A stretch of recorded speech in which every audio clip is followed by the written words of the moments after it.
The declaration of a state of emergency by, in Rivers State by the President Bola Ahmed Tinubu administration has sparked intense reaction, with many labeling the move as unconstitutional.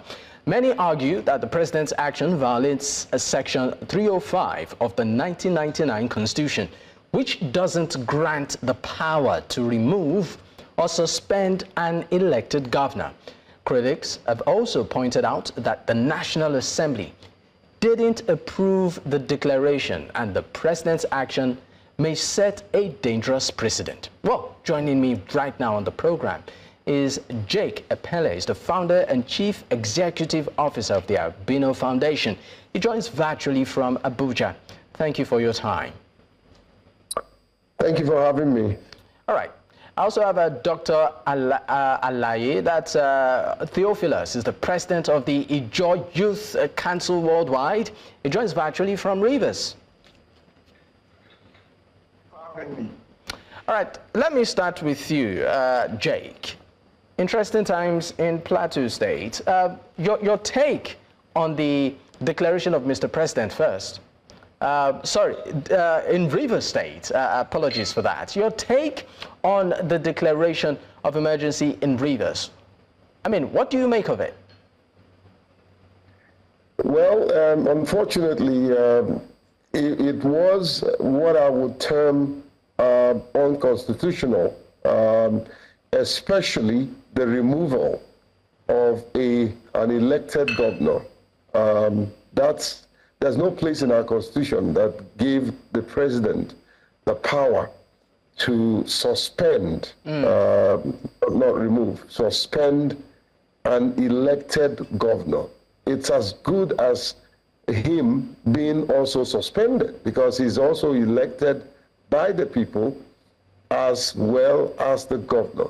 It's very unconstitutional for the extent for which he has gone. I mean, he can declare state of emergency. He has that constitutional power, but the Constitution didn't give him the power of removing an elected governor or suspending an elected governor. And that's one thing about when we allow an illegal move, it begets several illegalities, and that's what's playing out in Rivers State at this time. It's very disheartening. It's very, as a Rivers indigen, I feel my right has been taken from me. I feel gross injustice. It's very painful what is going on in Rivers State, and some of us cannot sleep because I never knew this president who fought for democracy, who gave his life for democracy, who went on exile for democracy, will allow this kind of situation, playing out before his very own eyes. It's unacceptable. All right, I will come back to you, but let me go to Dr. Theophilus right now. Now, Dr. Theophilus, I mean, what's your take too? Particularly, we've had conversations even with residents and stakeholders on this program who have even questioned the process of the declaration of emergency itself, and of course, the apex being the suspension of the governor. Do you think that the conditions for the declaration of a state of emergency in Rivers State was actually ticked? Thank you very much. In as much as I'm concerned, and the entire Ijaw nation is concerned, that nothing has warranted for Rivers State to be declared state of emergency. Why we are worried is today is happening to Rivers State, and so many persons are clapping their hands that Mr. President have done well. But in as much as Nigerian democracy is concerned, we are still at a very young, tender age.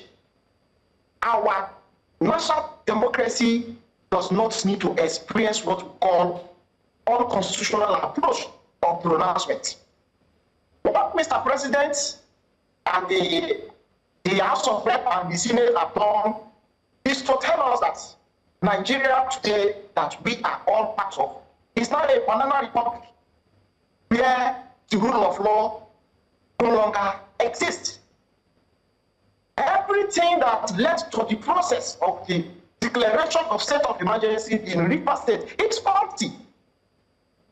Because the constitution of the Federal Republic of Nigeria, 1999, as I said, made it explicitly clear that for a place or state to be declared state of emergency, that there is chaos, there is tendency that leads to war. But we haven't seen any of such scenarios in the Rivers State.